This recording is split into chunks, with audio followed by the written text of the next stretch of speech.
This is episode 5 of the Joyful Movement Show, and today we're talking about the third principle of joyful movement, saying no to punishment. Hi there! Welcome to the Joyful Movement Show. I'm your host, Kim Hagel, mom, recovering dieter, and founder of Radiant Vitality Wellness. As a personal trainer with my own story of body acceptance, I've seen firsthand how diet culture influences the fitness industry and the damage it causes the women I work with, keeping them on the start-stop cycle, struggling to find motivation. It's now my mission to empower women to break free from torturous exercise, restrictive eating, and body shame. Stick with me and I'll help you discover what moves you so that you can tap into that burning motivation deep inside yourself and experience joyful movement, peace with food, and feel confident in your own skin. Are you ready? Let's lace up our runners, pop the earbuds in, and go for a walk while we chat. Welcome back, friends. So today we're going to continue on with our series on the 10 principles of joyful movement. But before we do that, I wanted to share a review that was left for us on iTunes. And this one is from LSCHREA. I'm not sure how to pronounce that, but here's what she had to say, or he. This podcast is so needed. Thank you for sharing your journey. You're so refreshingly relatable and inspiring. Looking forward to how you'll keep changing the landscape of movement and spreading such empowering messages. I just want to say thank you so much for leaving that review. It means the world to me that I'm getting such positive feedback about the podcast. And it really does help this show to get seen by people who need to hear this message when you leave reviews. So a little bit of tech information. When we upload our podcast, we include all these keywords. So people who are looking for information about intuitive eating and mindful movement, they can search those keywords, but the podcast doesn't really show up unless there are reviews behind it. So the reviews mean so much to me and so much to other women who are looking for this information out there. So I really, really do appreciate it. And if you are getting value out of the Joyful Movement Show, it would mean the world to me if you would leave a review as well. All right, so moving on with today's topic. Like I said, we are talking about the third principle of joyful movement, which is to just say no to punishment. So I don't know about you, but I believe for a really long time in the whole no pain, no gain mentality. Like the only way to get fit is to push ourselves to the brink 5 or 6 days a week. No ifs, ands, or buts. We're told we need to be stronger than our excuses, that nothing good in life comes easily. And I know that these things are said with good intentions. Like I really, really think that when coaches say these things, I mean, goodness, I hate to admit it, but I know I've said them myself in the past. We say them to try to inspire you, to motivate you, to keep going and help you reach your goal. But I don't think it's working. I see and speak to a lot of women, and the struggle to stay consistent with exercise is huge. I can think of one client of mine in particular. When I met her, I guess about 6 months ago, she was just at a loss. She had kept trying all these different programs and she'd go out with all kinds of gusto, just given her, only to find herself injured within a few weeks. And she was so frustrated when she came to me because she really wanted to develop a consistent exercise habit, but she was so afraid of getting hurt again. And I see this all the time. I see people giving up on their goals or hurting themselves or just avoiding exercise altogether. And I think that a big part of the reason why is we think exercise has to be impossibly hard or it's not worth doing. And who really wants to do something that feels like torture? So stay with me here as I unpack this today. I want to challenge this thinking by asking, how do you feel when you buy that belief, the no pain, no gain, punishing yourself belief? Like really, really. Maybe in the moment, hearing those things get you out the door or get you to push a little harder, but how is it really working for you long term? I'm going to guess not great, because otherwise we wouldn't keep having these constant struggles. So first, let me be really clear about the difference between pushing yourself and punishing yourself. In saying no to punishment, I don't at all mean to imply that you should never push yourself. It is true that if you want to improve your fitness, whether it's cardiovascular endurance or strength or even flexibility and mobility, you're going to have to try things that are challenging. You'll need to work an intensity that is moderate to vigorous, and sometimes you'll need to go outside your comfort zone to do it. It will mean sweating and feeling short of breath and quite literally feeling the burn. So what the burn is that your muscles actually get a bit warm as lactic acid accumulates in them. And this is something that needs to happen to improve your anaerobic fitness. And these are all physiological signs of challenge and what the body needs to make adaptations and improvements. But you don't have to feel like you want to die or like you're going to throw up. And you don't have to work at a hard intensity every day. When I said this to the client that I mentioned at the beginning, she was like, well, then what's the point? Like, why would you go out and move if you're not going to give it all you got? So the thing is, you really want to balance your hard efforts with adequate recovery so that your body has time to integrate all the work you did and make the necessary adaptations. Working hard every day without time to recover actually will cause a decrease in overall fitness over time. We call this overtraining. There's a really fine line between pushing and punishing. It really comes down to attitude and mindset and truly understanding the goal that you're after. No matter what your goal, you should still be able to enjoy what you're doing and get your desired results without pain. So, how do you know the difference between good hurt and pain? I get this question a lot. We've all had that feeling of being a little sore after a workout, and we call it a good hurt.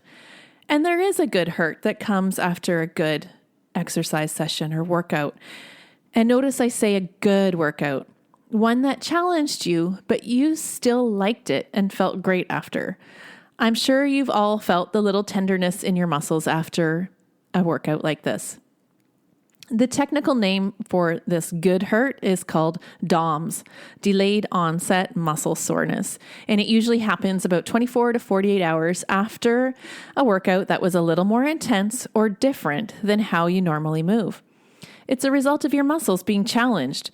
Literally, what happens is the muscle fibers experience tiny little tears during the exercise session, and then the body goes into work to repair that and adapt by making the muscles bigger and stronger. And then there's a little ache that accompanies that.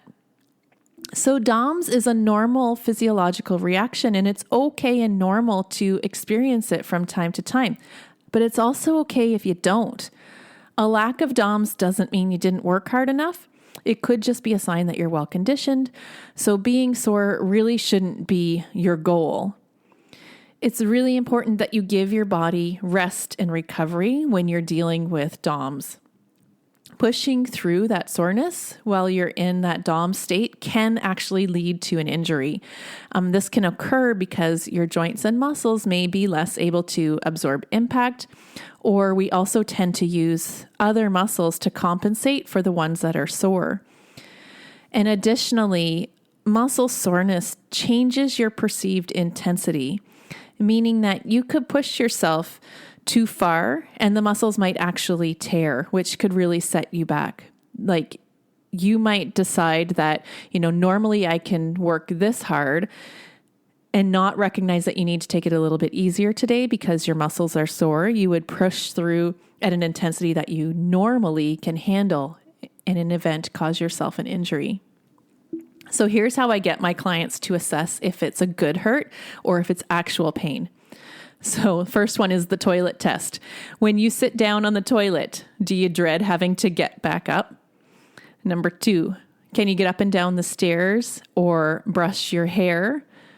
Or 3, did you need to take Tylenol or Advil? If any of those 3 things have happened, you've crossed the line from a good hurt to pain, and your body's telling you that you pushed too hard and done something you were not ready for. So that's muscle soreness. And as we saw, it's a little bit ambiguous, but hopefully that explanation helped. But acute pain, now that's a whole other beast, and it has no place in your workout and shouldn't be a result after the fact. I'm talking about any sharp, shooting pains in your joints, stress on the knees, pulling in your back, pinching in the shoulders, and heaven forbid, inability to breathe or chest pain. Pain like this is a warning sign from your body that it is not okay. Sometimes you get the warning during the movement session, and that's a sign that whatever you're doing doesn't work for you. You need to stop, ask your coach for a modification, or do something else that you know won't hurt. But sometimes you don't get the warning sign till after. And you'll know it's not DOMS because instead of feeling a little tenderness in the belly of the muscle, you feel stiffness, achiness, or sharp pain in a joint, either when you move a certain way or all the time. Recurring pain like this should be checked out by a qualified medical professional, and you should refrain from the type of activity that caused it until you are rehabilitated, and failure to do so could lead to a chronic issue. So just to be clear, pushing through pain is never a good idea. No matter your goal, even if you're a professional athlete, you will not achieve your goal by pushing through pain. At the best, you'll slow down your progress, and at worst, you risk a major injury. Either way, you're not getting closer to your goal. I've done this so many times myself. I think I like to learn the hard way, but I'm getting wiser in my older years. I know what it's like to be so passionate about achieving a milestone goal, and you feel like backing off on your training to rest is going to set you back, and the thought of not achieving your goal really sucks. But trust me when I say you won't be achieving it anyway if you don't take the time to recover, and you risk further damage that will be really hard to heal from. So while we're on the topic, let's just talk about goals for a second and kind of circle back to the idea of punishing ourselves in order to meet them. It's really important that you know what you want to get out of your exercise, because that's going to influence how you work out. The reason for exercise is unique to you. Maybe you're an athlete and you're training for an event. Maybe you're a mom who's looking to find some energy and mental clarity. That's me. Maybe you're an older adult and want to reduce your risk of falling. All of those goals will require a different type of training plan, and all of them will require some consistent, dedicated effort. But all of them can be fun and full of variety, and none of them required you to punish yourself. That client that I mentioned at the beginning, her goal was to improve her mobility, endurance, and strength. She wanted to be able to get up and down off the floor without pain, and she wanted to not get winded when she climbed the stairs. So that type of goal definitely doesn't require pushing yourself to the point of injury. That's the exact wrong thing to be doing. All that does is set you back. Steady, consistent progress that challenged her just a little bit was the answer. And guess what? It worked. She's seeing progress. She's more mobile. She's stronger. Her endurance is improving. And guess what else? She actually likes it, and she now moves every single day. Going hard and punishing yourself with things that are too hard for you or hurt or suck the life out of you are, one, not fun and therefore not motivating. And two, they're likely to cause you to become exhausted or injured and therefore need time off. I said at the beginning that there's a fine line between pushing and punishing. Working hard isn't a bad thing. It all just depends on your attitude around the work. Working hard can and should still be fun. You shouldn't have to dread it. If this sounds like crazy talk to you, then I'm going to suggest to you that you go back and listen to the episodes on motivation and rejecting diet mentality. Here's what I think is the reason we believe we have to kill ourselves when we exercise. And that is because we're using exercise as a way to control or shrink our bodies. It all comes back to this. When we engage in exercise because we feel ashamed of how our body looks, then we beat ourselves into trying to achieve this ideal body through hardcore, intense, long workouts every day of the week. We view exercise purely as a way to earn or burn calories, and we must kill ourselves to burn off our, quote, bad food choices. When we feel bad about ourselves and how we look, we have our worth tied up in our body, and we choose punitive action to pay for our body's wrongness. But here's the thing. Punishing bad behavior doesn't work. No one's motivated by punishment. Who are my mamas here? Have you ever caught yourself yelling at your kids? It's okay. I've done it too. What happens when you yell at your kids? Well, if you have teenagers, they yell right back at you, or they cry and run away and shut down. But they sure don't go, oh yeah, sure, Mom, I feel so motivated to change my behavior now. Can you come and continue to yell at me while I clean my room? It really helps me. You can't get your kids to do what you want by punishing them, and you can't create a body you love by punishing yourself either. Pain and punishment are not motivating. Negative feelings are caused by negative thoughts, and they lead to negative action and negative results. It's a vicious cycle which will only end in you either hurting yourself or giving up. Either way, you won't be happy with the outcome. So, can we just all agree to stop punishing ourselves at the gym? Who here could use a little less negativity and a lot more kindness in their life? Yeah, me too. Okay, so let me give you some tools you can use. If you're ready to be done with punitive exercise, here are some ways that you can start to have more fun with movement.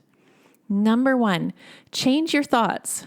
Negative thoughts create negative results. If your predominant thought is along the line of no pain, no gain, try something like progress over perfection instead, or nourish, don't punish, or just say no to pain. Number 2, go back to episode 3 and refresh your mind about rejecting diet mentality to help you disconnect exercise from weight loss. Remind yourself that movement is a form of self-care, not a tool of self-deprecation. Number 3, if something hurts, stop. Ask for a modification or just sub out something you know you can do pain-free. If you have more than a bit of DOMS after workout, listen to your body's signal and take it easier next time. And number 4, if a peer or coach is pushing you to a point that goes beyond a fun challenge, it's okay to ignore them and tell them you're good. And then number 5, practice mindful movement. Do a body scan before your movement session and set your intention and desired intensity level before your start and stick to it. All right, so that's it for today, guys. I hope this episode helps you understand the difference between push, punish, and pain, and will help you make more body-respecting choices when you move your body. Just say no to punishment. Next week, we're going to explore principle number 4 of joyful movement, which is to challenge the gym police. Just a hint, they're not real people. Well, sometimes they can be. Usually, they're voices in your head telling you there's a right and wrong way to move and all of the things you should be doing to get it right. It's time to challenge those bogus rules, so I hope you'll tune in. Until next week, friends, thank you so much for being part of this community. Remember that you can find me on Instagram and Facebook at Radiant Vitality Wellness, and you can learn more about how to work with me on my website, radiantvitality.ca. Be well, my friends, and here's to your radiant vitality. Hey, before you go, I just want to tell you how grateful I am for you. It means the world to me that you're part of our Radiant Vitality community. I've got a free gift for you. Head on over to my website and download the Motivation Secret, the simple mindset shift that will get you off the start-stop cycle for good. The link is in the show notes. And hey, if you enjoy this podcast, the greatest gift you could give me is to leave a review or share this episode with a friend. Your shares and reviews help my show get seen by more women just like you who are ready for something different with fitness. And when you share the love, I'll enter you to win a scholarship to Right Body for Me, my 16-week transformative coaching program. Just DM me a screenshot on Insta to show your review or share. You never know, I might give you a shout out on a future episode as well. Bye for now, friend.